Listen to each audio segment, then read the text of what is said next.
नमस्कार साथियों, एक बार फिर से आप सभी का मैं बहुत बहुत स्वागत करता हूं। आज इस वीडियो में हम चार्टर एक्ट 1833 के बारे में डिटेल में डिस्कस करेंगे और उसे सिंपल लैंग्वेज में समझने की कोशिश करेंगे।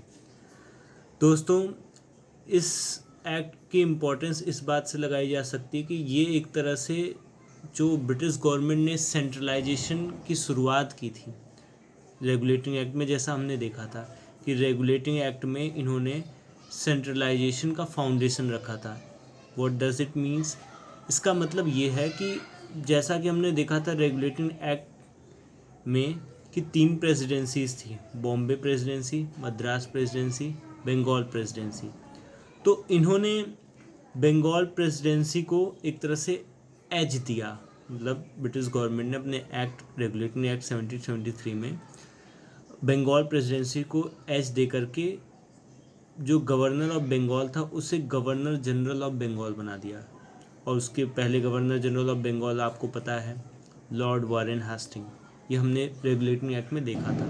अगर आपने उस वीडियो को नहीं देखा है तो मैं आपसे रिक्वेस्ट करना चाहूँगा कि आप ज़रूर उस वीडियो को पहले देखें, सो दैट आपका जो कैनवास है वो तैयार हो जाए चार्टर एक्ट 1833 के लिए। अब हम बात करते हैं कि किस तरीके से ये एक्ट फाइनल सेंट्रलाइजेशन में महत्वपूर्ण भूमिका निभाता है, और एक तरह से फाइनल सेंट्रलाइजेशन का आखिरी स्टेप था। तो इसमें इस एक्ट में जो इसके पहले गवर्नर जनरल ऑफ बंगाल होते थे, उन्हें अब गवर्नर जनरल ऑफ बंगाल से एक तरह से गवर्नर जनरल ऑफ इंडिया में कन्वर्ट कर दिया गया। और गवर्नर जनरल ऑफ इंडिया में कन्वर्ट करने का सीधा सा मतलब ये हो गया कि अब जो भी territories British east India company के अंडर में हैं, उन पर उनसे रिलेटेड जितने भी सिविल और मिलिट्री पावर थे सब गवर्नर जनरल ऑफ इंडिया के हाथ में आ गए। मतलब बाकी सब कुछ उनके अंडर में हो गए, चाहे वो बंगाल हो, चाहे वो बॉम्बे हो या मद्रास प्रेसिडेंसी, सब उनके अंडर में आ गए।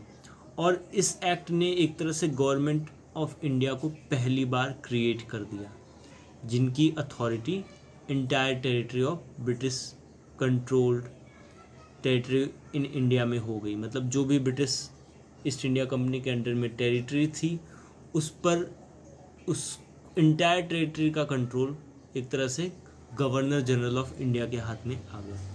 अब गवर्नर जनरल ऑफ इंडिया की बात कर ही ली है तो हमें ये भी पता होना चाहिए कि who became the first governor general of India.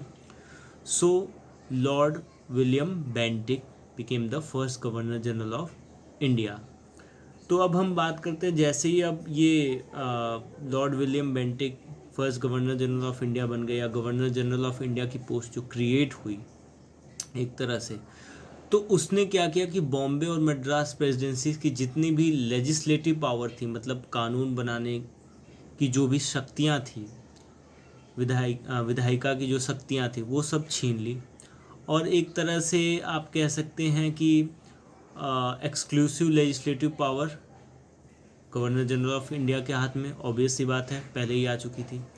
और एक इम्पॉर्टेंट पॉइंट इस एक्ट में ये भी है कि जो इसके पहले, मतलब चार्टर एक्ट 1833 के पहले जो भी लॉज आते थे, इसके प्रीवियस एक्ट्स जो बनते थे उसके अंडर भी में जो लॉज आते थे उन्हें रेगुलेशन कहा जाता था। लेकिन चार्टर एक्ट 1833 से जो भी लॉज किसी भी एक्ट के अंदर, जो भी चार्टर एक्ट आया है या फर्दर जो एक्ट आने वाले हैं, उनके अंदर में जो भी लॉज बने उन्हें एक्ट कहा जाने लगा। ये बहुत ही इम्पोर्टेंट पॉइंट है साथियों। और उसके बाद बात आती है कि कंपनी, जो कि इसके पहले प्योरली कमर्शियल बॉडी थी, जो कि धीरे धीरे पॉलिटिकल एडमिनिस्ट्रेटिव फंक्शंस को कर रही थी, जो कि रेगुलेटिंग एक्ट में हमने देखा कि रेगुलेटिंग एक्ट के तहत उसके पॉलिटिकल और एडमिनिस्ट्रेटिव फंक्शंस को रिकग्नाइज़ किया गया था। लेकिन अब रिकग्निशन से बात आगे बढ़ चुकी थी, मतलब अब पहचान ही नहीं दी जा रही थी, अब उसे एक तरह से प्योरली एडमिनिस्ट्रेटिव बॉडी बनाया जा रहा था। एक तरह से एक तरह से प्रशासनिक निकाय बनाने की कोशिश की जा रही थी उसे, ईस्ट इंडिया कंपनी को।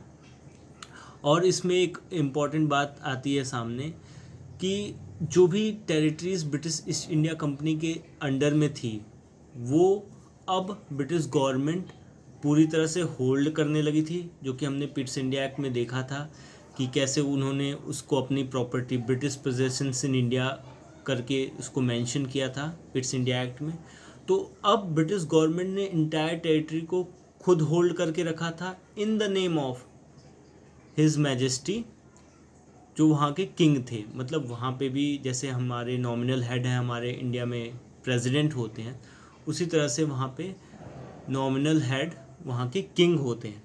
तो उनके नाम से, क्योंकि उनके नाम उनके नाम से ब्रिटिश गवर्नमेंट ने जो भी ब्रिटिश ईस्ट इंडिया कंपनी की टेरिटरी इंडिया में थी उसको अपने पास होल्ड करके रखा था, मैं एक तरह से अपना बना करके रखा था।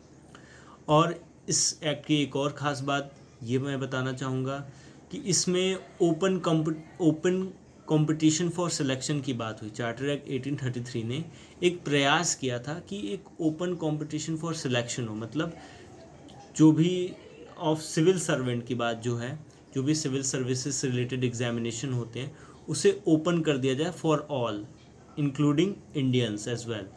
उसमें ये भी बात कही गई थी कि इंडियंस किसी भी ऑफिस, किसी भी एम्प्लॉयमेंट, किसी भी पोस्ट तक वो जा सकते हैं। लेकिन जैसा कि आपको पता है कि कुछ ईस्ट इंडिया कंपनी के जो कोर्ट ऑफ डायरेक्टर्स थे वो इस बात से खासा नाराज़ हुए। उन्हें लगा कि यार इंडियंस तो हमसे सबॉर्डिनेट हैं, या उनके अंदर जो भी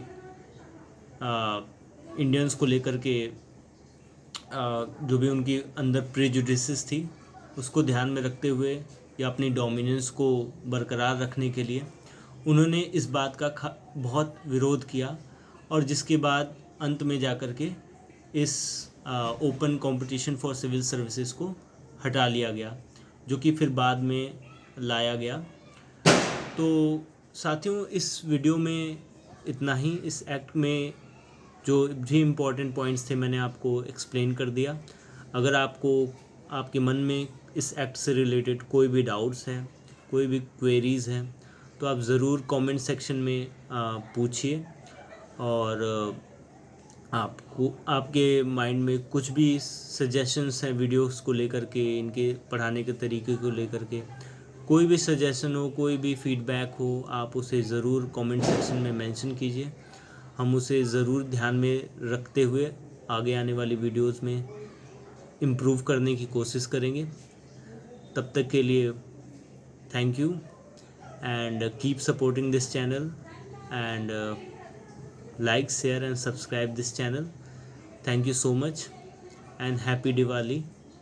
Thank you.